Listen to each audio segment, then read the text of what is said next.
তো এই পর্বে আমরা ফেমাস একটা প্রবলেম সলভ করব, সেটা হচ্ছে টেম্পারেচার কনভার্সন প্রোগ্রাম, যেখানে আমরা সেলসিয়াসে ইনপুট দিলে ফারেনহাইটে আমাদের ক্যালকুলেট হবে, আবার ফারেনহাইটে দিলে সেলসিয়াসে ক্যালকুলেট হবে। ঠিক আছে, তো দেখেন এই প্রবলেমটা সলভ করতে গেলে কিন্তু আমাদের ফর্মুলা জানা লাগবে, তাই না? আমরা ফর্মুলা রিলেটেড প্রবলেমই সলভ করতেছি।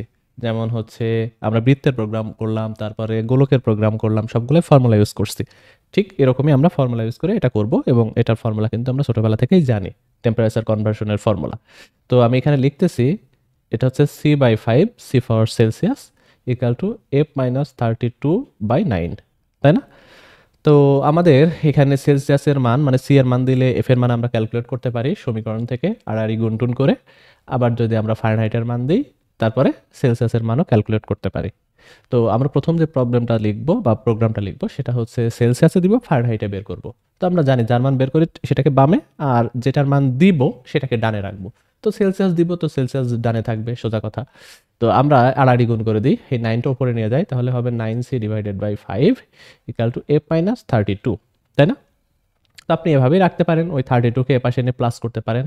তো সেটা আমরা করি, এই 32 এপাশে এসে প্লাস হবে, আর 9C/5 তো ছিল প্লাস 32, এটাই হচ্ছে ফর্মুলা, যেখানে সেলসিয়াসের মান দিলে আমরা ক্যালকুলেট করতে পারবো। তার সাথে 9 গুণ করে 5 দিয়ে ভাগ করব, তারপরে তার সাথে 32 যোগ করে দিব, তাই না? বাট এখান থেকে ফর্মুলা আরেকটু শর্ট করা যায়, সেটা হচ্ছে 9/5 যেটা, এটার মান কিন্তু আপনি বসায় নিতে পারেন একবারে। এটা হচ্ছে 1.8C, ঠিক আছে? সি পাশে ছিল, আর এই যে 32, তাহলে ফর্মুলা কিন্তু আরেকটু শর্ট হয়ে গেল, মানে একটা ক্যালকুলেশন কম্পিউটারকে দিয়ে না করায় আপনি নিজে করে ফেললেন। তো এটাই হচ্ছে ফর্মুলা, ঠিক আছে? আর যখন আমরা ফারেনহাইট থেকে সেলসিয়াসে যাবে, তখন ফর্মুলাটা চেঞ্জ হবে, এপাশ ওপাশ হবে জাস্ট। তো সেটা আমরা পরে আসতেছি। এখন আসেন আমরা প্রবলেমটা সলভ করি। তো আমাদের এটা অ্যারিথমেটিক প্রবলেম, মানে ফর্মুলা ইউজ করে যে প্রবলেমগুলো সলভ করতেছি সেগুলো 3 নাম্বার প্রবলেম হবে, তাই না? তো আমরা নতুন একটা ফাইল ক্রিয়েট করে নিই, এটার নাম দেন হচ্ছে temperature.c।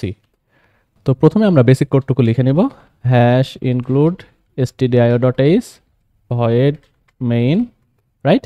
তারপরে আমাদের দুইটা ভ্যারিয়েবল লাগবে, একটা হচ্ছে সেলসিয়াস, একটা ফারেনহাইট। সেলসিয়াসে আমরা ভ্যালু স্টোর করব, তারপরে তার সাহায্যে আমরা ফারেনহাইট ক্যালকুলেট করব, তাই না? তো ঘটনা হচ্ছে যে এই দুইটা ভ্যারিয়েবল কোন টাইপে ডিক্লেয়ার করব। তো আপনি ভালো করে চিন্তা করলে দেখবেন যে আসলে সেলসিয়াস তো 38.7 এরকম ডিগ্রি সেলসিয়াস হইতে পারে, তার মানে ফ্লোটে ডিক্লেয়ার করাটাই বেটার। তো ফ্লোট সেলসিয়াস এফএইচ ফারেনহাইট, রাইট? তো সেলসিয়াসের ভ্যালু আমরা কত দিব, ধরেন যে 32 দিলাম, ঠিক আছে? তাহলে ফারেনহাইট এফএইচ এটা হবে 1.8 ইন্টু সেলসিয়াস প্লাস 32, এটাই আমাদের ফর্মুলা ছিল। তারপরে আমরা জাস্ট এই ভ্যালুটা প্রিন্ট করব, print F Fahrenheit equal to %f, যেহেতু ফারেনহাইট ফ্লোট ছিল এবং আমরা ফ্লোটের 3 ঘর পর্যন্ত নিতে চাচ্ছি, কারণ বাই ডিফল্ট সেটা 6 ঘর পর্যন্ত দেখাবে। লাস্টে \n দিয়ে দিলাম এবং এখানে ফারেনহাইটের ভ্যালুটা বসবে, দ্যাটস ইট। এখন আমরা কোডটাকে কম্পাইল রান করব। তো প্রথমে আমাদের অ্যারিথমেটিক প্রবলেম এই ফোল্ডারের ভিতরে যাইতে হবে। তো সিডি অ্যারিথমেটিক প্রবলেম, তারপরে আমাদের প্রবলেমের নাম হচ্ছে টেম্পারেচার, জিসিসি temperature.c। ওকে, তো কম্পাইলেশন সাকসেসফুল, রান করলে দেখবেন ফারেনহাইট হচ্ছে 89.600, এত ডিগ্রি ফারেনহাইট। ফাইন। তো এখন আমরা এই যে প্রবলেমটা সলভ করলাম, এখানে আমরা কিন্তু ভ্যালুটা কিন্তু স্ট্যাটিক ভ্যালু দিছি, মানে সবসময় 32 এর জন্যই কিন্তু কি হবে, এই ফারেনহাইটটা ক্যালকুলেট হবে। আমাদের উচিত সেলসিয়াস ভ্যালু আমরা কিবোর্ডের মাধ্যমে ইনপুট নিব, তাহলে যে ভ্যালু ইনপুট নিব তার রেসপেক্টে আসলে ফারেনহাইটটা ক্যালকুলেট হবে। তো এটা আমি কমেন্ট আউট করে দিলাম, দিয়ে এখানে স্ক্যানএফ ফাংশন ব্যবহার করতেছি ইনপুট নেওয়ার জন্য কিবোর্ড থেকে। তো সেলসিয়াস কি একটা ফ্লোট, তো %f, তারপরে আমাদের অ্যাম্পারসেন্ট সেল, রাইট? বুঝতেই পারছেন অ্যাম্পারসেন্ট কেন, অ্যাম্পারসেন্ট হচ্ছে অ্যাড্রেস অপারেটর।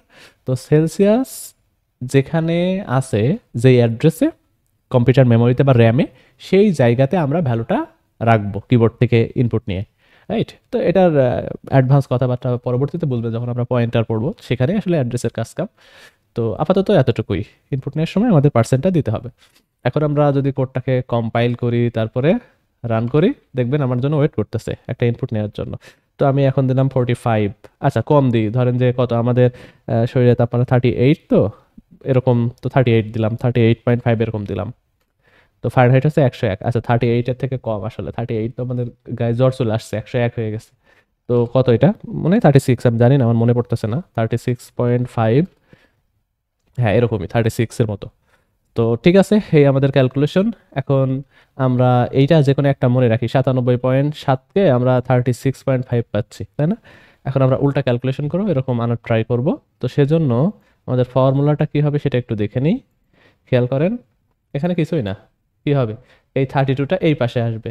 তো F minus 32 equal to 1.8 C. তো এটা এফ মাইনাস 32কে জাস্ট 1.8 দিয়ে ভাগ দিলেই কিন্তু সেলসিয়াসের মান। তো ফারেনহাইটের মান ইনপুটে নিব, সেলসিয়াসের মান আমরা বের করব, তাই না? তো আসেন কোডটা লিখে ফেলি। আমরা এখন এখানে ইনপুট নিব কোনটা, ইনপুট নিব হচ্ছে ফারেনহাইট, আর ক্যালকুলেট করব সেলসিয়াসটা। এটা হবে হচ্ছে ফারেনহাইট মাইনাস 32 ডিভাইডেড বাই 1.8, এটা। আর ক্যালকুলেট হয়ে কি বের হবে, সেলসিয়াস। সেলসিয়াস, আর এখানে আমাদের সেলসিয়াসের ক্যালকুলেটেড মানটা প্রিন্ট হবে। আচ্ছা, আমি এই স্ক্যানের আগে একটা মানে লাইন দিয়ে দিই, প্রিন্ট করে দিই, যেন আমরা বুঝতে পারি আমাদের কোন ভ্যালু ইনপুট দিতে হবে, মানে ফারেনহাইট নাকি সেলসিয়াস। তো এটা printf, enter Fahrenheit, right, that's it. তাহলে এটা প্রিন্ট হবে, আমরা তারপরে ইনপুট নেব ফারেনহাইট, ফর্মুলার সাহায্যে ক্যালকুলেট করছি সেলসিয়াস, দেন সেলসিয়াসের ভ্যালু আমরা প্রিন্ট করছি। খুবই সহজ প্রোগ্রাম, কিন্তু জাস্ট ফর্মুলা ইউজ করে আমরা কোডগুলা করতেছি। আমি উপরটা মুছলাম না, ফারেনহাইট দিতে বলছে, তো 97.7 দিই, 97.7, তাই না? এটা দিলে কত আসার কথা, 36.5। তো দেখেন সেলসিয়াস ভ্যালু 36.5, তাহলে কিন্তু আমাদের কোড কিন্তু কাজ করতেছে। তো এটাই, আপনি যখন অ্যারিথমেটিক প্রবলেম লিখবেন তখন মোটামুটি ফর্মুলা বের করার ট্রাই করবেন। মানে ফর্মুলা যদি থাকে তাহলে ফর্মুলা ইউজ করবেন, আর ফর্মুলা না থাকলে সেক্ষেত্রে আপনাকে লজিক ডেভেলপ করে কোডটা লিখতে হবে। তো আশা করি বুঝছেন।